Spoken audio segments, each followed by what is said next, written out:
무한리필을 내세우는 한 프랜차이즈 고깃집. 상호는 나르는 돼지입니다. 날개를 단 돼지 그림에 눈길이 갑니다. 뉴스타파 확인 결과 이 프랜차이즈 업체는 1,000억 원이 넘는 추징금을 내지 않고 있는 전두환 일가가 차명을 동원해 세운 가족 기업이었습니다. 광주학살과 50 비리의 최종 책임자 전두환, 그리고 그가 살고 있는 서울 서대문구 연희동의 대저택. 전두환은 지금까지 2번이나 이 집을 국가에 헌납하겠다고 공언했지만 약속을 지키지 않은 채 1,500제곱미터가 넘는 이 저택에서 여전히 잘 살고 있습니다. 뉴스타파는 전두환의 첫 번째 약속이 왜 대국민 사기극에 불과했는지를 보여주는 1989년 정부 문서를 입수했습니다. 전두환은 그동안 자신은 광주학살과 아무런 관련이 없다고 여러 차례 주장해왔습니다. 시민에게 사과하실 생각 없으세요? 광주 사태하고 난 전혀 관련이 없는 사람이에요. 하지만 뉴스타파는 전두환의 이 같은 주장을 뒤집는 내용이 담긴 1980년 당시의 기록을 발견했습니다. 뉴스타파는 국방부 과거사 진상조사위원회가 확보한 5.18 관련 기록 더미에서 그동안 알려지지 않았던 1980년 5월 당시 전두환의 일정표를 발견했습니다. 12.12 군사반란과 광주학살로 권력을 손에 쥐었던 전두환과 그 일당.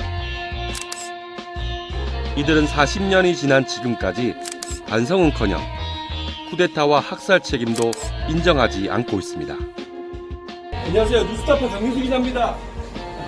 12.12 40주년인데 전두환과 일당을 무더기로 포착해 질문을 던졌습니다.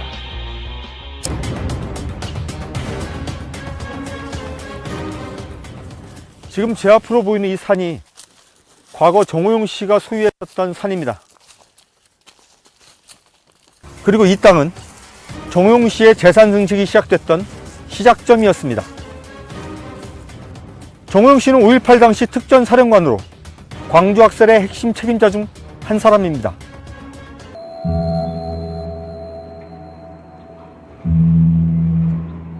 우리의 새 대통령으로 전두환 장군이 당선되셨습니다. 진심으로 축하를 드리는 바입니다.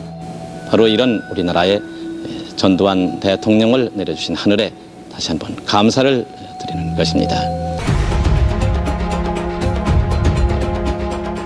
학살자의 충견 노릇을 하며 전두환과 50 정권을 찬양하고 미화했던 언론인들. 경쟁의 길이 충성 경쟁. 대장은 후배들 하고 좀 여쭤보고 싶어서 시간이 안 돼. 시청자님 한 번만씀만 해주세요. 뉴스타파는 이들의 지난 40년을 추적했다. 1980년 5월 광주학살의 진실은 40년이 되도록 제대로 밝혀지지 않고 있습니다. 뉴스타파는 최근 그 진실의 빈 부분을 일부 채워주는 일본 외무성 보고서를 입수했습니다. 1980년 5월부터 6월 사이 주한 일본 대사관이 자국 외무성에 보낸 500여 쪽 분량의 정보 보고서입니다. 1980년 작성된 일본 외무성 비밀문서 파일에서 당초 전두환이 국보위가 아니라 박정희의 5.16 쿠데타를 본딴 국가혁명위원회를 만들어 의장이 되려고 했다는 기록을 발견했습니다. 지난 40년간 여러 차례 진행된 검찰 수사와 5.18 진상규명 활동에서 단 한 번도 언급된 적이 없었던 사실입니다.